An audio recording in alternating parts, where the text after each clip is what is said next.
Muito bem, salve Maria, vamos dar início à leitura do Catecismo Semanal, Catecismo do Concílio de Trento, Catecismo Romano. Estamos unidos em nome do Pai, do Filho e do Espírito Santo.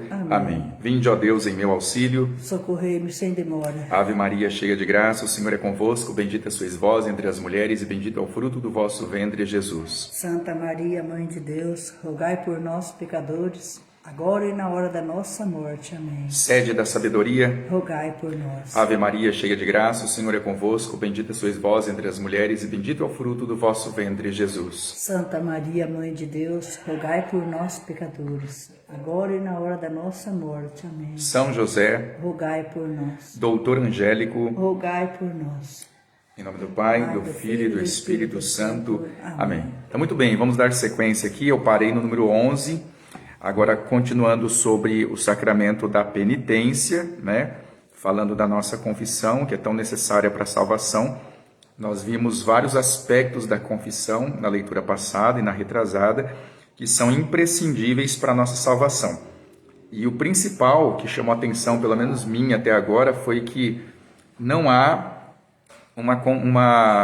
não há penitência, não há o sacramento da penitência 100% se não houver contrição. A contrição é a condição para Deus nos perdoar, né? Então agora nós vamos ver sobre o ministro da confissão. Quem é o ministro da confissão? O sacerdote jurisdicionado. Agora temos que falar sobre o ministro deste sacramento. Com bastante clareza, mostram as leis da igreja que esse ministro é o sacerdote, enquanto possui jurisdição ordinária ou delegada para absolver. Pois quem deve desempenhar tal ministério deve ter não só o poder de ordem, mas também o poder de jurisdição. Uma brilhante afirmação desse ministério são aquelas palavras de Nosso Senhor no Evangelho de São João, abre aspas, a quem perdoardes os pecados, ser-lhes-ão perdoados, e a quem os retiverdes, ser-lhes-ão retidos, fecha aspas. Como sabemos, essas palavras não foram ditas a todos, mas unicamente aos apóstolos, cujos sucessores no ministério são os sacerdotes, os nossos padres. Mas havia muita razão que assim fosse, diz o catecismo. Como todas as graças próprias deste sacramento derivam de Cristo, enquanto é a cabeça que se comunica aos membros, assim também convinha ao corpo místico de Cristo, isto é, a nós, os fiéis, que só pudessem administrá-lo aqueles que têm o poder de consagrar o verdadeiro corpo do mesmo Cristo, tanto mais que pelo sacramento da penitência, os fiéis são habilitados a receber a Sagrada Eucaristia nas devidas disposições.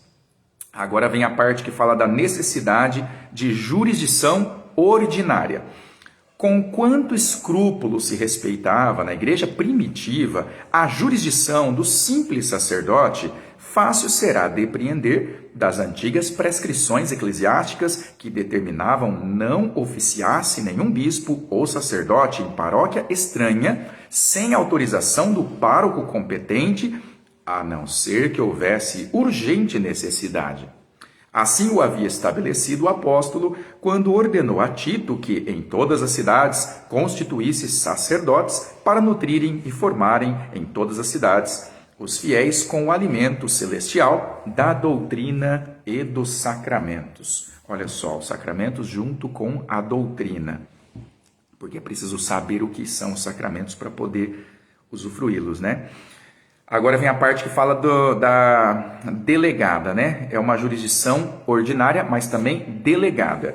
Em perigo iminente de morte, quando não é possível chamar algum padre da paróquia, sempre foi prática da igreja, conforme ensina o Concílio de Trento, que todo e qualquer sacerdote pudesse não só perdoar todos os pecados de qualquer espécie, sem embargo de reservação, mas até absolver dos vínculos de excomunhão, para que assim se evitasse a perda de alguma alma. Olha só. Agora a parte que fala da ciência e descrição, melhor dizendo, né? Além dos poderes de ordem e jurisdição, que são absolutamente indispensáveis, deve o ministro deste sacramento possuir, antes de tudo, a necessária ciência, experiência e tino pastoral. Por isso que tem de exercer a um tempo os ofícios de juiz e de médico. O padre tem que julgar a questão para curá-la, né? Nessa primeira qualidade, é evidente que deve dispor de uma ciência acima das noções vulgares, para analisar os pecados, para discriminar entre as várias espécies de pecados, quais são graves, quais são leves, segundo o caráter e a condição da pessoa. E aqui abre espaço para a gente refletir sobre os temperamentos, né? O caráter de cada pessoa, porque Deus fez cada um com um temperamento. Uns são mais ativos, outros são mais passivos. Uns falam mais com facilidade, outros ouvem, escutam, meditam mais, né? E cada um tem uma função na sociedade, nesta cidade de Deus. Então o padre, ele precisa ser um justo juiz na hora de dar a penitência na confissão, porque dependendo do temperamento da pessoa, o pecado vai ser maior ou menor também. Porque para uma pessoa que tem facilidade em falar, para ela as palavras sobram, né? Então o pecado que tem a ver com a fala, com a conversa, né? Palavras frívolas e etc., tem um peso. Agora, para a pessoa que é mais resguardada ao silêncio, quando ela pega com as palavras, então isso aí vai ter alguma diferença que o padre vai julgar, né? Aqui diz, dessa averiguação, ou melhor, como médico, necessita também o padre de suma prudência, porque lhe incumbe todo o cuidado em aplicar ao doente a medicação mais indicada, não só para lhe curar a alma, como também para a proteger futuramente contra os assaltos da enfermidade. Então o padre não só perdoa os pecados, dá a penitência, como também indica para o fiel, para o penitente, quais os remédios e quais os passos para evitar cair naquele mesmo buraco de pecado, né? Dessa averiguação podem os fiéis deduzir, ou seja, concluir com quanta diligência deve cada qual escolher um sacerdote recomendável pela integridade de vida, pelo preparo intelectual, pela segurança de suas decisões. Um sacerdote que, lembrado das altas responsabilidades de seu ministério, saiba perfeitamente discernir quais penas merece cada pecado e quais penitentes estão em condições de ser desligados ou ligados. Então precisamos ter noção de para qual padre nós vamos confessar. Se for um padre que nós conhecemos pela má reputação em ser um mau confessor, então a gente tem que preferir outro, né? Tendo disponibilidade, claro. Aí vem a parte que fala do sigilo sacramental. Como é natural, todo homem sente o mais vivo desejo de que seus pecados e fraquezas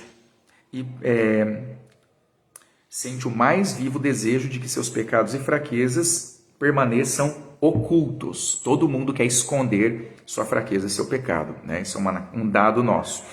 Por isso, devemos advertir os fiéis que não há nenhum motivo para temer que o sacerdote descubra jamais as revelações feitas em confissão ou que da própria acusação lhes possa um dia resultar qualquer perigo.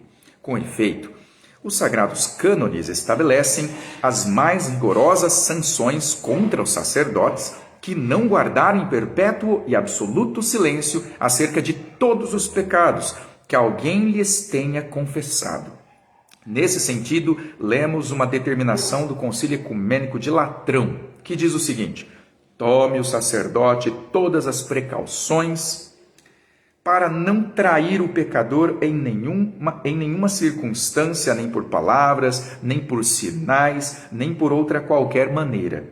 E aí o catecismo dá sequência. Avisos práticos, letra A. Penitentes indispostos em geral. Quais são os penitentes indispostos para confessar? Depois de termos falado do ministro, leva-nos à sequência do assunto a expor aqui alguns pontos capitais que muito se recomendam para o bom exercício do ministério da confissão. Existe avultado número de fiéis para os quais, em geral, nada custa tanto como os dias que a igreja determinou para a confissão. São os dias mais difíceis, mais pesados.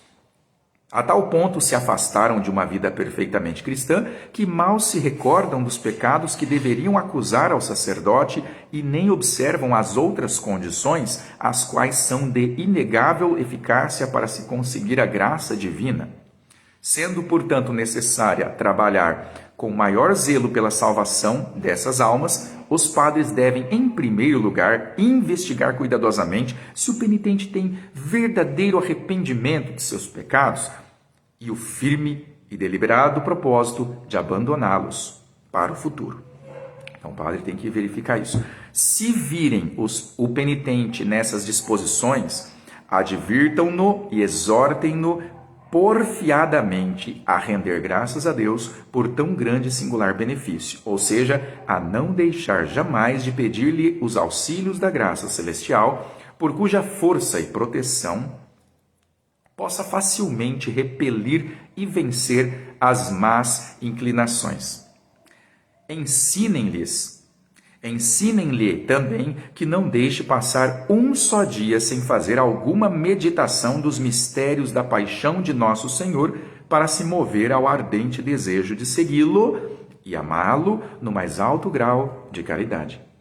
Por efeito de tal meditação, há de sentir-se cada vez mais fortalecido contra todas as tentações do demônio. Na verdade, se nos ataques do inimigo esmorecermos e sucumbirmos, tão depressa e tão facilmente, o único motivo está em não procurar, pela meditação das coisas sobrenaturais, inflamar-nos daquele fogo do amor divino que enche nossa alma de nova força e coragem. E aí a letra B. Os não arrependidos agora. Quando, porém, o sacerdote reconhece que o penitente não mostra tanta dor de seus pecados, de sorte que não possa considerá-lo verdadeiramente arrependido, faça tudo por lhe incutir forte desejo de contrição, para que o mesmo, inflamado pela cobiça desse dom inestimável, se resolva a pedir com instância que Deus lhe o conceda em sua misericórdia. Então, se o padre perceber que nós não estamos arrependidos de verdade, ele vai fazer o possível para nos estimular a, pelo menos, querermos o arrependimento, a contrição, né? E aí vem a letra C. Quais são os penitentes presunçosos? Antes de tudo, é preciso reprimir a soberba daqueles que, por meio de escusas, procuram justificar ou atenuar os seus pecados. Isso acontece, por exemplo, quando alguém confessa que se entregou a explosões de cólera, mas desde logo atribui a culpa dessa desordem a outra pessoa, da qual se queixa ter sido a primeira a injuriá-lo. Olha, eu fiquei nervoso, mas foi culpa da esposa, foi culpa do esposo, da irmã, do irmão, etc. Na exortação, os padres façam o penitente ver como tais escusas denotam soberba de coração, como são próprias de pessoas que despreza ou ignora por completo a gravidade de seu próprio pecado. Como as desculpas desse gênero contribuem antes para aumentar do que para diminuir o pecado. Quem assim procura justificar seu modo de proceder, parece declarar que só terá paciência quando ninguém lhe faça agravo. Olha que coisa, né? Isso, porém, seria o que há de mais indigno para um cristão. Eu só vou ficar calmo se você não me ofender. Ou seja, eu só vou ser santo se não tiver tentações. Eu só vou ser uma pessoa pacífica se ninguém me tirar a paz. Eu só vou ficar tranquilo se ninguém me provocar. Aí eu vou ficar tranquilo. Bom, isso aí não é digno de cristão, né? Como o catecismo está colocando. E nós precisamos implorar para não cairmos nesta soberba satânica e terrível, né? Que nos afasta de Deus. Em vez de deplorar sinceramente o estado de alma de quem o injuriou, ele não se dói da malícia do pecado, mas irrita-se contra o seu irmão. Quando se lhe oferece uma bela oportunidade para glorificar a Deus por um ato de paciência e corrigir seu irmão pelo exemplo de brandura, ele converte a ocasião de virtude em causa de própria ruína. Aqui é aquele dilema, né? Nós pedimos paciência para Deus, Deus nos manda situações em que a paciência é requisitada e nós não percebemos. A gente pensa que Deus vai mandar a graça da paciência automática, como se eu tivesse a força de ter paciência sobrenaturalmente. Na verdade, a paciência é uma virtude que se exercita com a prática, né? E com a oração constante, claro. Letra D. Quais são os penitentes não sinceros? De piores efeitos ainda é a culpa daqueles que, por descabida vergonha, não se atrevem a confessar os seus pecados. É preciso animá-los com bons conselhos, exortá-los que não há motivo algum para se envergonharem de dizer os seus pecados, pois ninguém deve admirar-se quando reconhece que os homens pecam. Trata-se de um achaque comum a todos os homens, que de per si, ou seja, por si mesmos, deve ser atribuído à fragilidade humana. Letra E. Quais são os desatentos e ignorantes? Outros cristãos que raras vezes se confessam ou que não põem a menor atenção e cuidado no exame de suas faltas, não sabem por isso mesmo explicar os pecados em confissão, nem sequer dar início ao desempenho dessa obrigação.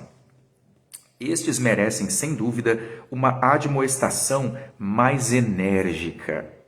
Como ponto principal, primordial, melhor dizendo, devemos ensinar-lhes que, antes de chegarem ao sacerdote, procurem fervorosamente excitar-se à contrição de seus pecados.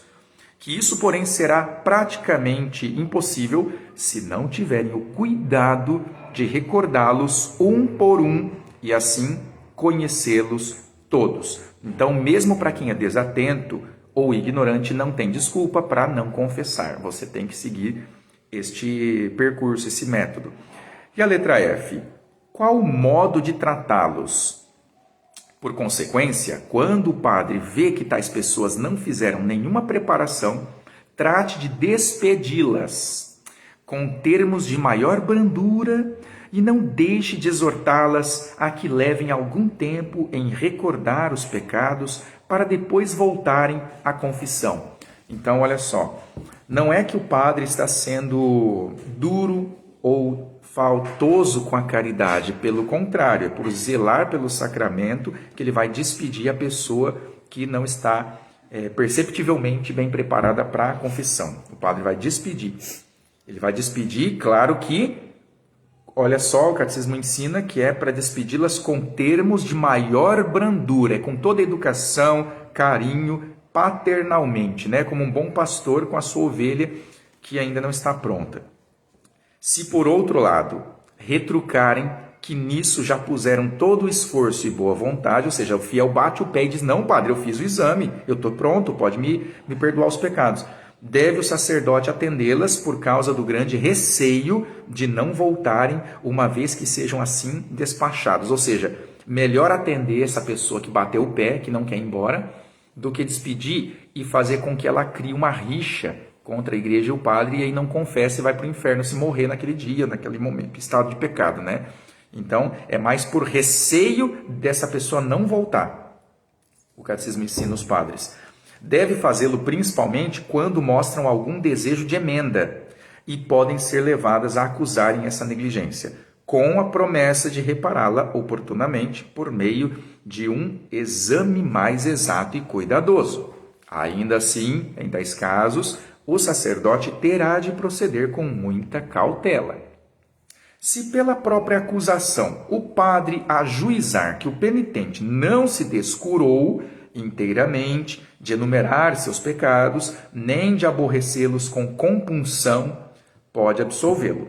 Vendo, porém, que ao penitente lhe falta essa dupla disposição, procure levá-lo com boas razões a que ponha mais atento no examinar a sua consciência da maneira que já foi explicada. Em seguida, despedirá a pessoa depois de lhe ter assim dispensado as mais carinhosas atenções. Então a pessoa tem que se sentir acolhida na confissão, mesmo o pior pecador, né? Principalmente o pior pecador. Aí vem o corolário: pecados esquecidos. Acontece por vezes que mulheres esquecem um pecado na confissão e não se atrevem a voltar ao sacerdote, receando que o povo as tenha em conta de grandes pecadoras ou que lhes seja atribuída a presunção de procurarem singularidade na prática da religião. Olha só que interessante. Por esse motivo, cumpre repetir muitas vezes assim em público, como em particular, que ninguém possui memória tão fiel a ponto de lembrar-se de tudo quanto tenha feito, dito e pensado, que nada, por conseguinte, deve intimidar os fiéis a tornarem ao sacerdote se lhes ocorrer a lembrança algum pecado esquecido anteriormente. Estas e muitas outras normas devem os padres observar quando ouvem confissões. Agora trataremos da terceira parte da penitência, que chama-se satisfação. Então, qual é a noção de satisfação durante a confissão, o sacramento da confissão? E quais os graus de satisfação que a gente pode prestar a Deus? Então, antes de tudo, devemos explicar qual o sentido e extensão que o termo satisfação possui. Os inimigos da Igreja Católica tiraram desta questão amplos pretextos para desavenças e discórdias com o máximo prejuízo para a cristandade. Então, os protestantes criaram confusão em cima da noção de satisfação. E aí criou de rixa e divisão dentro da igreja. Ora, satisfação é o pagamento integral de uma coisa devida. Isso é satisfação. Pois nada falta se a coisa é bastante. Quando, por exemplo, nos referimos a uma reconciliação, satisfazer significa o mesmo que prestar a outrem quanto seja o bastante para desagravar da injúria à pessoa indignada. Logo, satisfação vem a ser a reparação de uma injúria feita a outrem. Quanto ao sentido que neste lugar interessa, os teólogos empregam o termo satisfação para designarem a reparação que o homem presta a Deus quando lhe tributa alguma coisa pelos pecados cometidos. Então é para pagar o nosso pecado e ficarmos de bem com Deus, mesmo depois de perdoados, né? Então a letra A, a satisfação de Cristo. Como o modo de reparar admite muitos graus, daí resultam as várias acepções em que se toma o termo satisfação. Então tem várias nuances. Tem uma hierarquia de satisfações aí, da menor para maior. A primeira espécie de satisfação, e a mais nobre de todas, resgata plenamente o que devemos pela gravidade de nossos pecados, ainda que Deus quisesse tratar-nos com o rigor de sua justiça. Nessas condições estava aquela reparação que aplacou a Deus e nolo tornou propício. Devemos-la unicamente a Cristo nosso Senhor, que na cruz pagou o resgate pelos nossos pecados e assim prestou a Deus a mais perfeita satisfação. Então, a única penitência que aplacou a ira de Deus de verdade foi a morte de Cristo na cruz.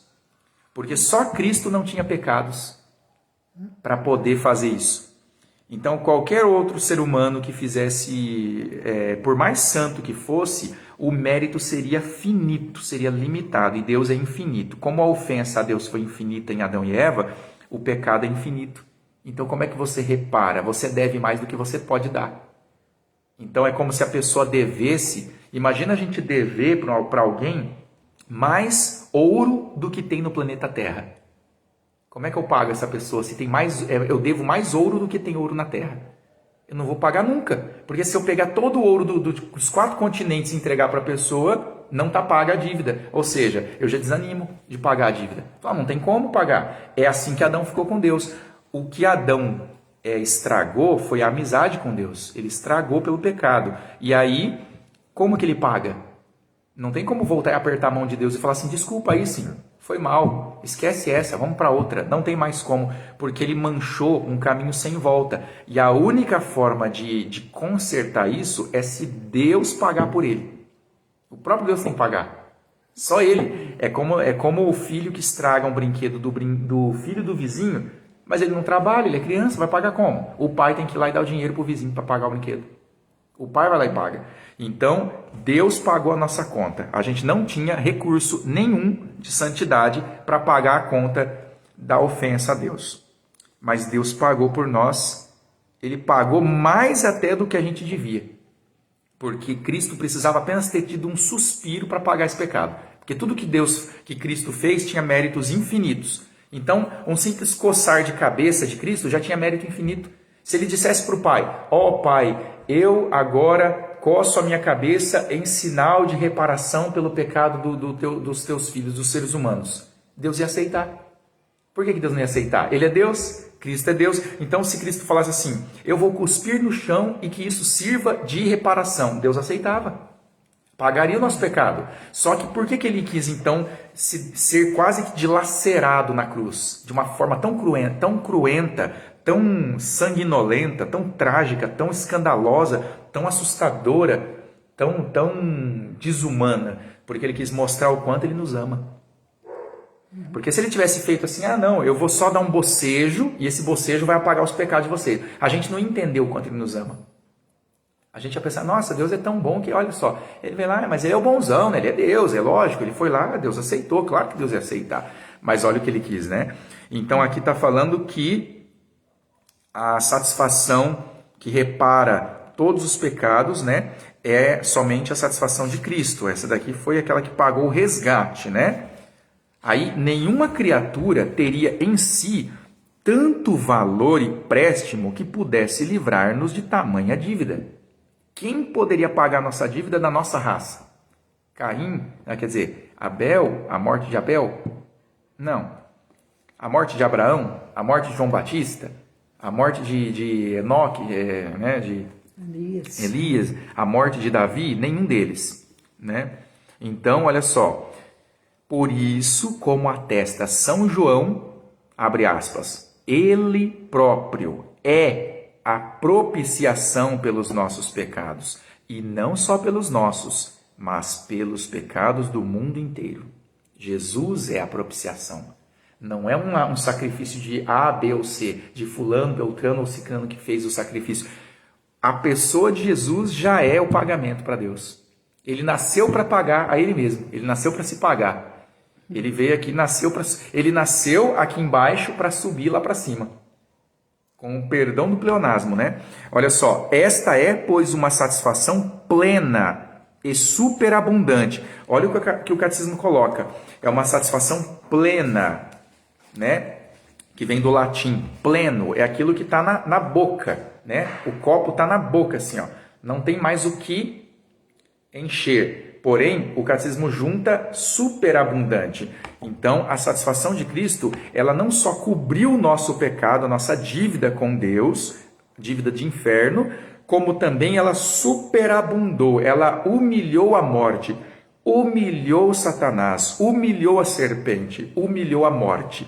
Por isso que na Sagrada Escritura vai dizer, ó morte, cadê a tua moral, né? Tipo isso, eu não lembro as palavras, mas diz assim, ó morte, cadê você? Quem é você agora, depois do que Cristo fez, né? Então ele humilhou a morte, daí a nossa responsabilidade para com Deus, né? Nossa obrigação de amá-lo. Olha só,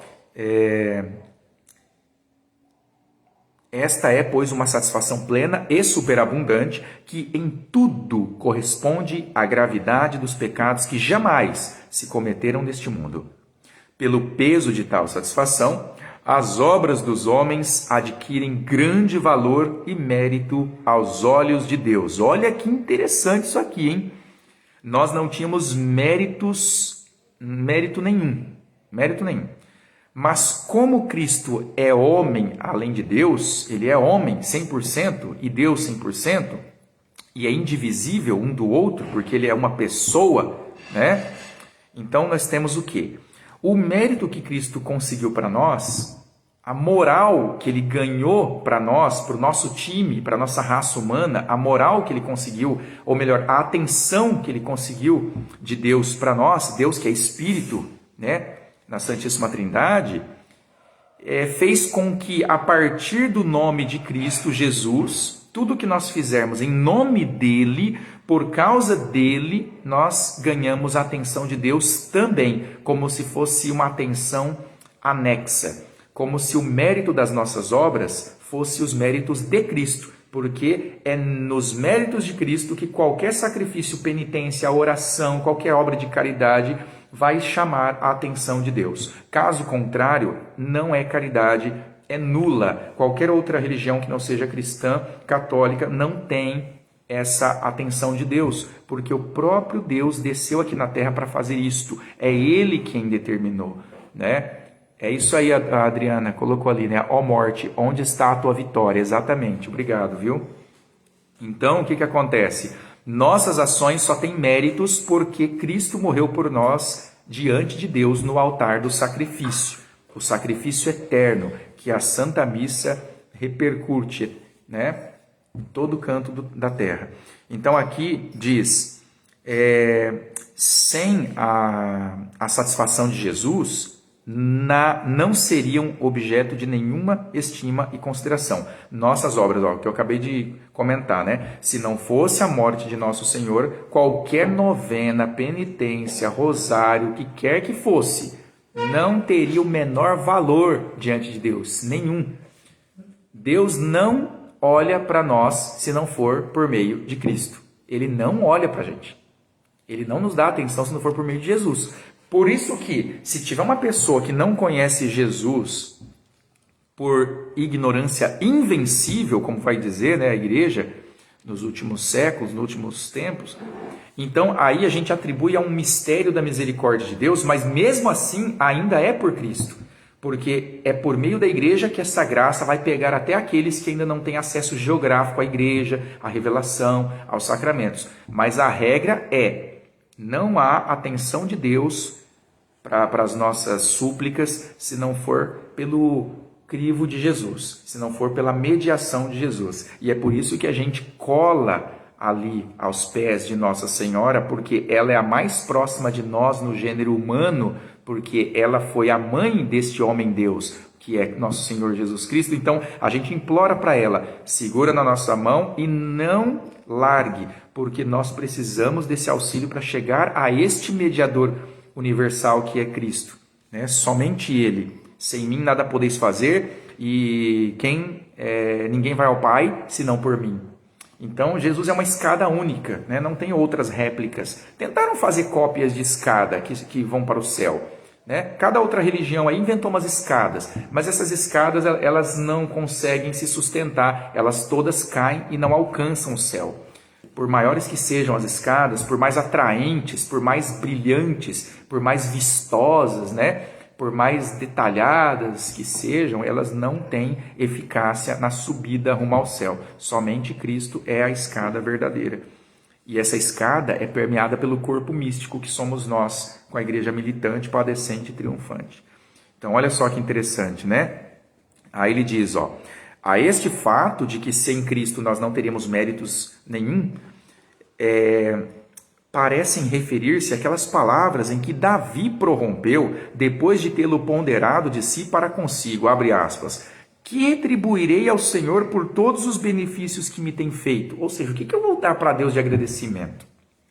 E nada encontrando que fosse digno para retribuir tão grandes e tão numerosos benefícios, senão esta satisfação, a que dava o nome de cálice. Davi acrescentou em seguida, tomarei o cálice da salvação e invocarei o nome do Senhor. Foi a única coisa que ele conseguiu encontrar em palavras, porque na terra ele não encontrou nenhuma dádiva para oferecer de agradecimento em ação de graças. Então ele disse, tomarei o cálice da salvação e invocarei o nome do Senhor.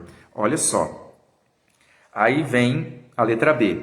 Satisfação canônica. Satisfação canônica. Outra espécie de satisfação, além da de nosso Senhor Jesus Cristo, a sua morte, né, sua paixão, é a que se chama satisfação canônica. Cumpre-se num prazo determinado. Na igreja primitiva, vigorava o costume de impor-se alguma pena aos pecadores quando eram absolvidos. Ora, o cumprimento dessa pena veio a chamar-se satisfação.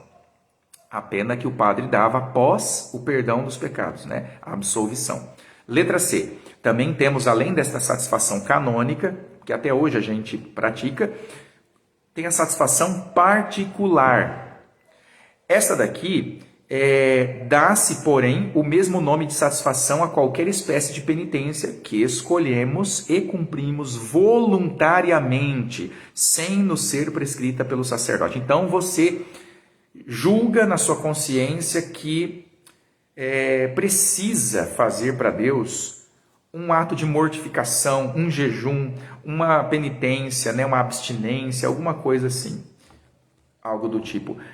Nesse caso, a gente chama aqui no catecismo de satisfação particular, o que todos os santos fizeram, né? Todos os santos. Inclusive, a maioria dos santos começou de forma exagerada, como Santo Inácio de Loyola, Santo Antão, São Francisco de Assis. A gente vê nas biografias dos santos, né? Que eles sempre começavam de forma muito exagerada, desequilibrada. Aí, às vezes, aparecia um anjo da guarda ou outro santo numa aparição que advertia, admoestava. Olha, Deus não quer assim, Deus quer de outra forma, com ordem, né? Com santidade diferenciada, não é assim não.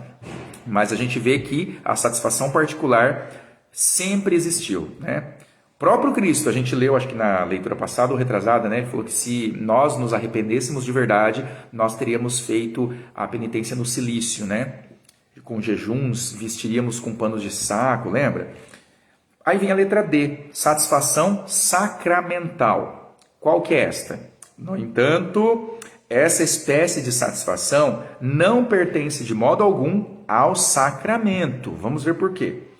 Como parte integrante do sacramento, só podemos considerar aquela que o sacerdote nos manda prestar a Deus em reparação dos pecados cometidos, mas com a condição de que nos decidamos a fugir a todo o transe, qualquer pecado, para o futuro.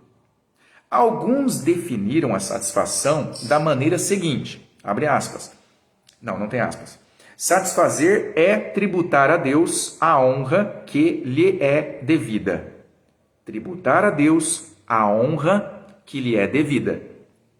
Olha só.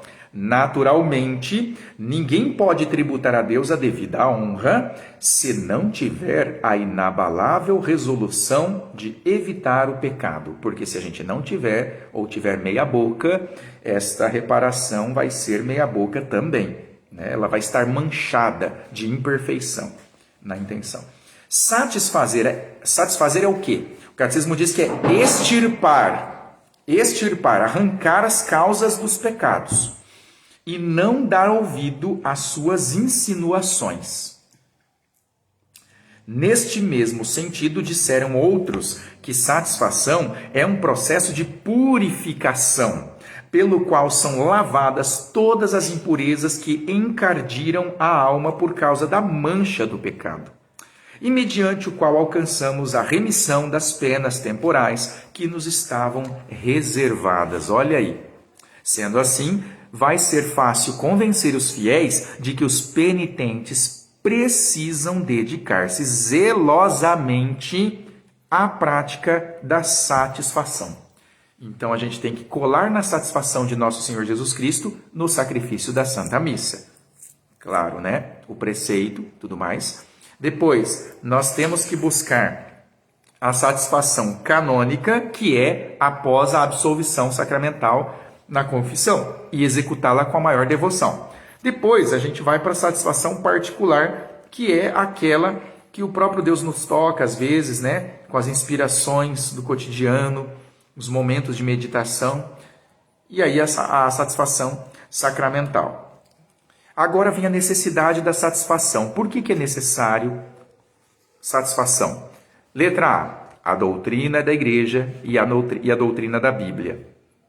Diga-se também que todo pecado acarreta consigo duas consequências: culpa e castigo. Todo pecado tem culpa e castigo. Ainda que pela extinção da culpa, como o caso da morte de Nosso Senhor, né? A paixão. seja também perdoado o suplício da morte eterna no inferno. Por outro lado, como declarou o Concílio de Trento, nosso Senhor nem sempre perdoa os remanescentes dos pecados e a pena temporal que lhes é devida. Olha só, ainda que seja perdoado o suplício da morte eterna do inferno. O Concílio de Trento vai dizer que nosso Senhor nem sempre perdoa os remanescentes, aqueles pecados que sobram da pena temporal, que é devida. Então, dessa verdade, há exemplos formais na Bíblia, na Sagrada Escritura. No 3º capítulo do Gênesis, nos capítulos 12º e 22º dos Números e em muitos outros lugares. No entanto, o mais claro e o mais sugestivo dos exemplos nós vemos na pessoa de Davi. Natã lhe havia assegurado, abre aspas, o Senhor também te perdoou o pecado e não morrerás. Isso não obstante, Davi submeteu-se voluntariamente às mais duras penitências e implorava dia e noite a misericórdia divina, mesmo tendo perdão. Olha só, lavai-me sempre mais de minha iniquidade e purificai-me do meu pecado. Como diz, lava-me et super nivende albabor.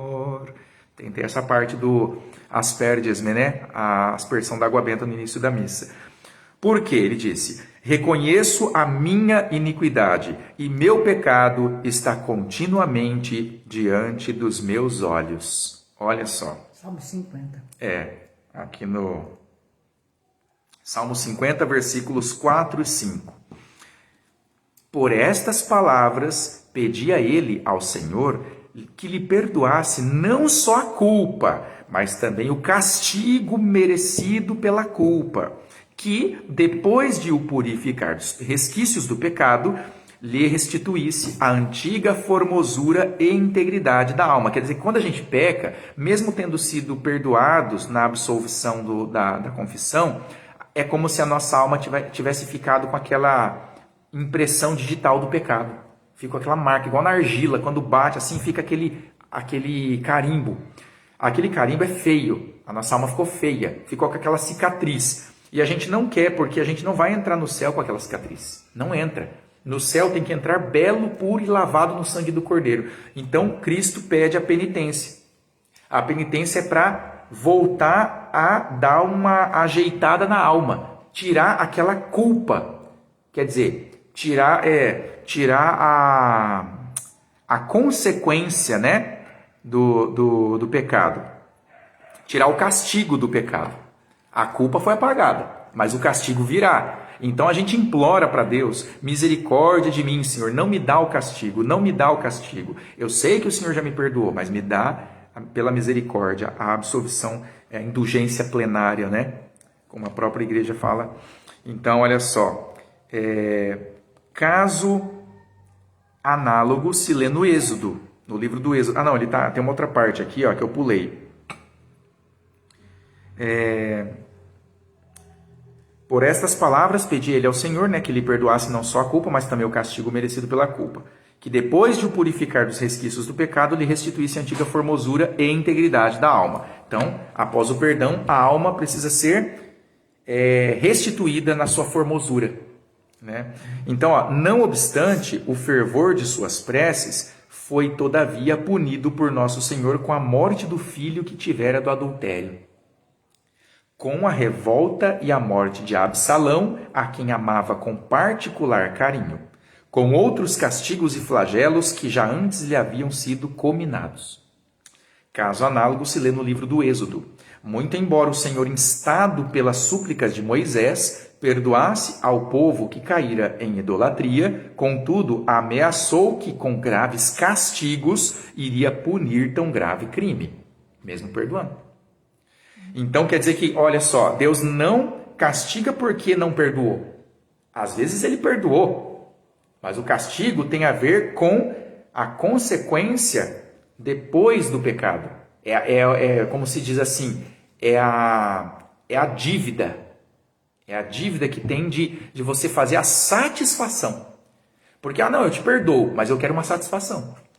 Eu te perdoo, tá perdoado, tudo bem. Agora me dá uma satisfação. Eu quero uma explicação. Por que você fez isso? Pelo menos me explica. Aí você explica e cobre aquela lacuna, aquele vazio, que era a satisfação que faltava para eu poder falar assim, não, agora tá bom, agora pode ir em paz. Você fez uma satisfação comigo.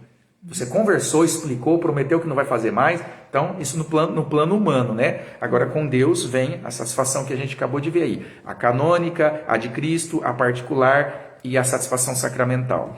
Então, ele diz, ó...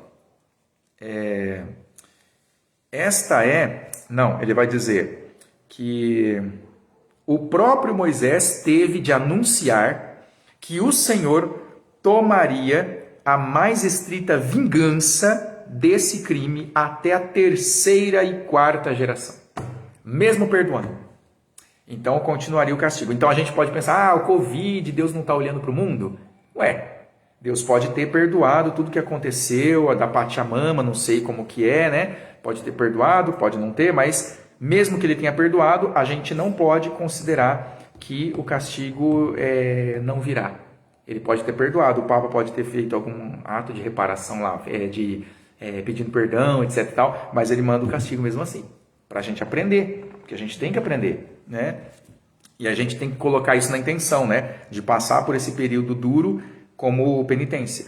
Então, esta é também a doutrina que os santos padres sempre ensinaram na Igreja Católica. Demonstra-o com toda a evidência a autoridade de suas próprias declarações.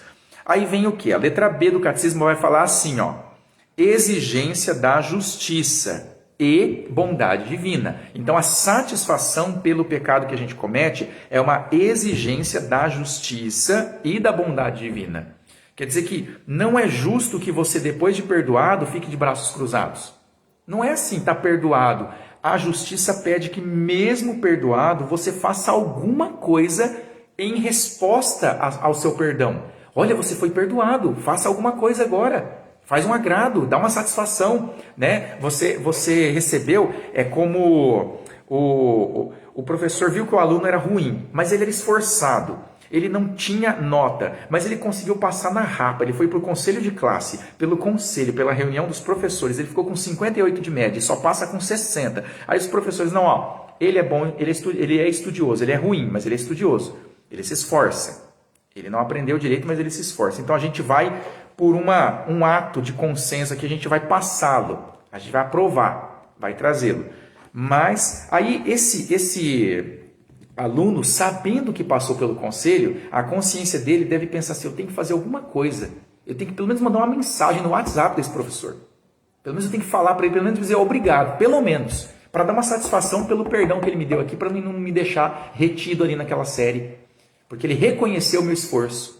Ele olhou com misericórdia para esse aluno e não reprovou. Ele falou assim, não, você não merece ser reprovado, eu vou ter misericórdia, porque você não está com 58, porque você tem uma culpa 100%. Eu vi que você tentou, você não conseguiu, mas você merece ir para a série. Isso é uma questão de juízo, de autoridade. O professor tem autoridade para falar isso. O professor pode dizer isso, não é injusto. Ele falou assim, não, eu julgo que ele merece passar. É 58, não é, ele não tirou 0, ele tirou 58. Então, é um exemplo que aconteceu comigo, isso aí na 8ª série. A professora mandou fazer um trabalho e eu entendi uma coisa e fiz o trabalho bem feitinho. Aí quando eu cheguei no dia de entregar o trabalho, eu entreguei o meu, aí era diferente de todos. Mas ela aceitou porque estava bem feito e eu não entendi, eu fiz o trabalho. E ela percebeu o que tinha acontecido. Ela percebeu, ela aceitou o trabalho e deu nota do mesmo jeito. Então, olha aí. Eu entendi errado o que era fazer. Então, aí ela percebeu o quê? Você não fez, você não foi o aluno que deixou de fazer, já riscou fora. Então, qual foi a sua condição? Você fez, o que você fez não era o esperado, porém você fez alguma coisa. Você fez alguma coisa. E esse que eu entendi, né? Então você fez. Aí ela pegou e considerou. Por isso que a gente vê muitos salmos pedindo, Senhor, considera a minha causa, né? Aqui a gente está falando de pecado, castigo, né? Aqui a Adriana colocou ali, no México, ontem foi aprovado o aborto e no mesmo dia teve um terremoto terrível. Então a gente já olha isso com os olhos da fé, a gente já pensa, como não pensar que isso é uma consequência do pecado, do aborto, que clama aos céus, o sangue inocente sendo sacrificado satanicamente, né? Não tem como não ligar isso aí, não tem como, né? É muito difícil não fazer essa ligação. E aí no final dos tempos a gente vai ver tudo isso, né? No juízo final. Todas essas coisas que a gente supunha, a gente vai ver com certeza. E aí vai ver coisas muito além do que a gente pensava, né? Então, por que é uma exigência da justiça e da bondade divina essa satisfação? Aí vai explicar aqui, a razão por que a pena não é de todo perdoada no sacramento da penitência, ao contrário do que acontece no batismo, o Concílio de Trento explica com muita clareza, dizendo assim, abre aspas, em sua razão de ser, a justiça divina parece exigir que Deus tenha uma maneira de reabilitar na graça aqueles que antes do batismo pecaram por ignorância.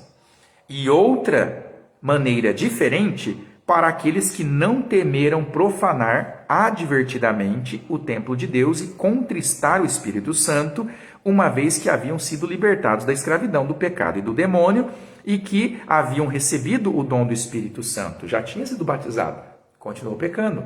Então Deus trata diferente. Corresponde também à bondade divina que os pecados não nos sejam assim perdoados, sem nenhuma satisfação, para evitar que na primeira ocasião tenhamos os pecados por muito leves e, com atrevida afronta ao Espírito Santo, caiamos em outros mais graves, cumulando ira sobre nós para o dia da ira. Então é até pedagógico isso, né? É uma pedagogia divina para nos educar na fé e na caridade. Sem dúvida alguma, estas penas satisfatórias são de grande eficácia para apartar do pecado. Reprimem a semelhança de freios e tornam os penitentes mais precavidos e vigilantes para o futuro. Ou seja, a penitência é como se fosse um remédio para você não cair de novo naquele mesmo pecado, porque daí a sua memória vai sempre manter na sua frente, na sua consciência, o quanto você teve que sofrer em nome daquele pecado. Nossa, eu cometi um pecado de gula. E agora eu estou fazendo um jejum mais severo por causa daquela gula que eu cometi. Aí você lembra do mal-estar que o jejum causa, aquela fraqueza do corpo, né? A gente sente a mortificação. Ela cobra, o nosso corpo cobra, né? Ele reclama. Esse reclamar do corpo tem que ficar na nossa memória. E é para isso que a igreja estipula também a penitência, a satisfação. Para que a gente não volte a cair naquele pecado. Aí vem a letra C. Reparação à igreja escandalizada. Outra razão por que é exigida a reparação é que as penas satisfatórias constituem, por assim dizer, uma documentação pública da dor que sentimos pelos pecados cometidos, para não ficar escondido, né? Assim damos também uma reparação à igreja que fica gravemente prejudicada com os nossos pecados.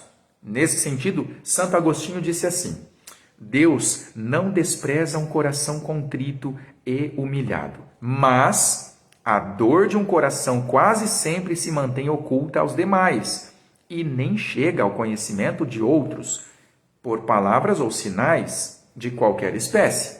Por isso, tiveram razão os prelados da igreja em determinar tempos para a penitência, a fim de se dar satisfação também à igreja, dentro da qual são remitidos os próprios pecados. E aí vem letra D. Escarmento do próximo. Outra condição, por que é exigida a satisfação da nossa culpa após o perdão? Além disso, os exemplos de nossa penitência mostram aos outros como eles devem regular a sua própria vida e entregar-se aos exercícios de piedade. Tá aí, por que a igreja canoniza os santos? Para a gente observar as penitências deles. Olha lá como é que São Francisco fez quando se sentiu tentado à fornicação. O que ele fez? Ele pulou no espinheiro nu. Se não me engano, foi ele, né, que fez isso. Mas se não foi, teve um santo que fez.